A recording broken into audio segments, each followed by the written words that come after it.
Aujourd'hui, vendredi 21 juillet 2023, j'en chie ma race.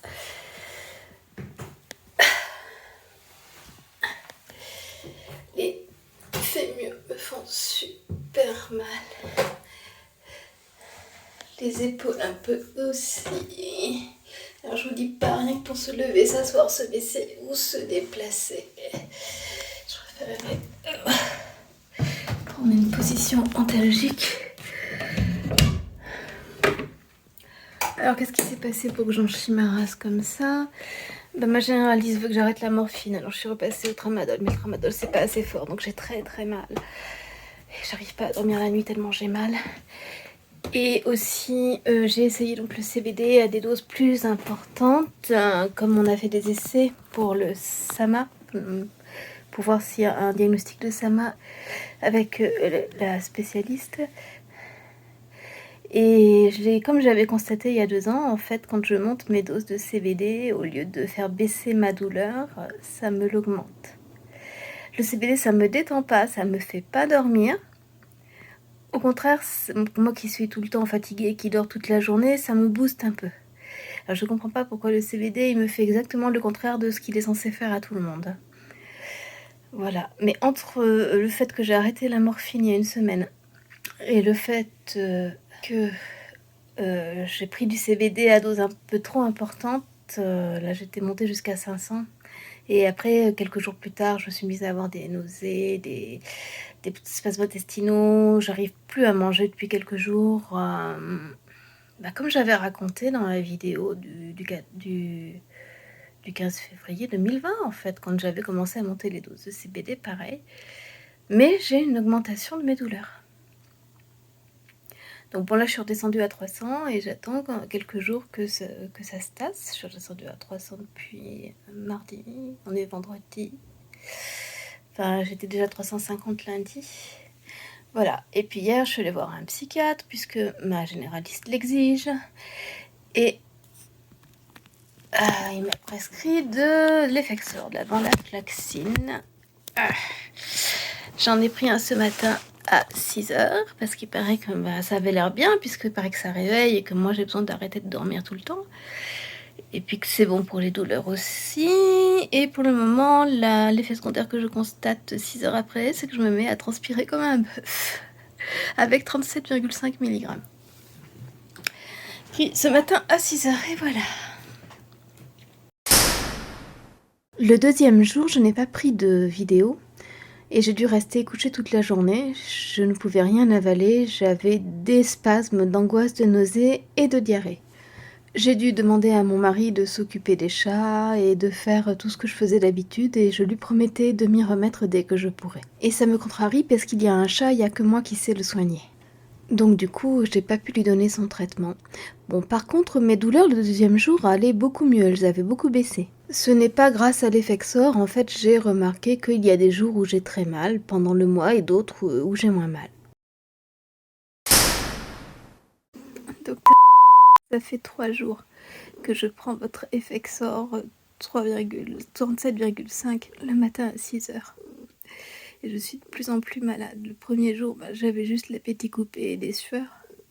Le 2e jour, j'ai dû rester au lit avec de grosses angoisses. Le 3e jour, non seulement je peux plus rien manger, mais j'ai la diarrhée et des nausées et toujours des angoisses. Je vous avais demandé un anxiolytique et vous me l'avez pas prescrit. Je vais pas pouvoir continuer ce traitement. Dans l'après-midi, c'était encore pire. Mon mari ne m'avait jamais vue aussi malade et ce n'est pas peu dire. On a dû appeler le 15. Je n'arrivais même pas à me faire comprendre par le médecin du SAMU au téléphone, il a fallu que ce soit mon mari qui explique. On nous a envoyés au médecin de garde. Pour pouvoir aller jusqu'à son cabinet, j'ai pris un Zofren qui nous restait. C'est un anti-émétique très fort qui est réservé normalement aux cancéreux en chimiothérapie. Et j'ai pris du loperamide pour que mes diarrhées liquides cessent.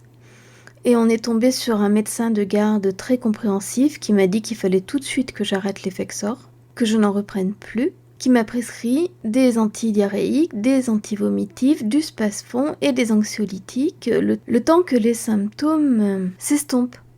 Il m'avait dit que j'irais mieux le lendemain, mais le lendemain, j'ai pas été mieux non plus. En fait, ça s'est passé un dimanche, et il y a que le mercredi où j'ai pu enfin me lever et remanger un peu. J'ai encore été très malade le lundi et le mardi, alors que je ne prenais plus d'Effexor. Mais je l'avais pris pendant 3 jours précédemment.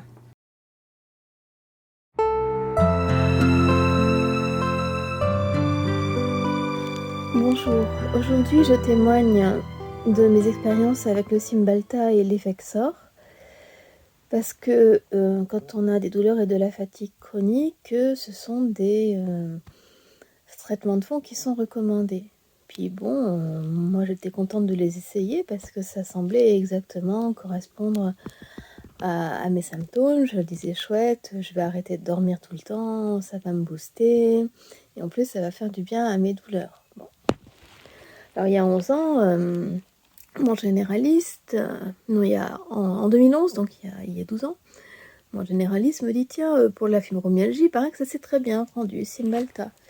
J'ai pris un comprimé de Cymbalta. 12 heures plus tard, je me suis mise à avoir des nausées, la diarrhée et des angoisses comme j'en avais jamais eu. J'ai cru que j'allais crever. Et j'ai arrêté le lendemain. Bon.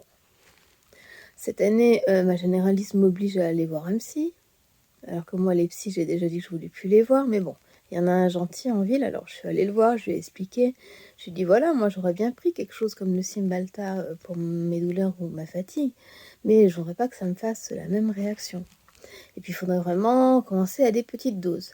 Alors il m'a prescrit de la venlafaxine à 37,5, qui est la plus petite dose, en me disant on peut pas partager les gélules parce que c'est à libération prolongée. Bon, je suis pas tout à fait d'accord, parce que dans la notice, il y a quand même marqué qu'on peut répartir le contenu de la gélule dans une compote. C'est pas la gélule elle-même qui est à libération prolongée, c'est les petites granules dedans qui font en sorte qu'on est à libération prolongée.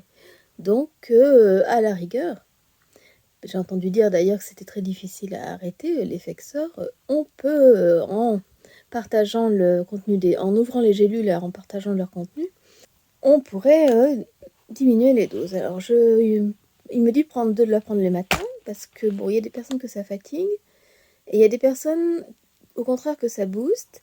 Il y a des personnes que ça fait grossir, et il y a des personnes à qui ça coupe l'appétit. Alors, je vais commencer par prendre la mienne. J'ai mis mon alarme à 6 heures du matin. Je vous fais grâce de ce passage puisqu'on a déjà tout vu précédemment. Bon, j'ai eu la chance de tomber sur un médecin de garde vraiment compréhensif, qui a bien compris que c'était l'Effexor qui me rendait malade, qui m'a dit de l'arrêter.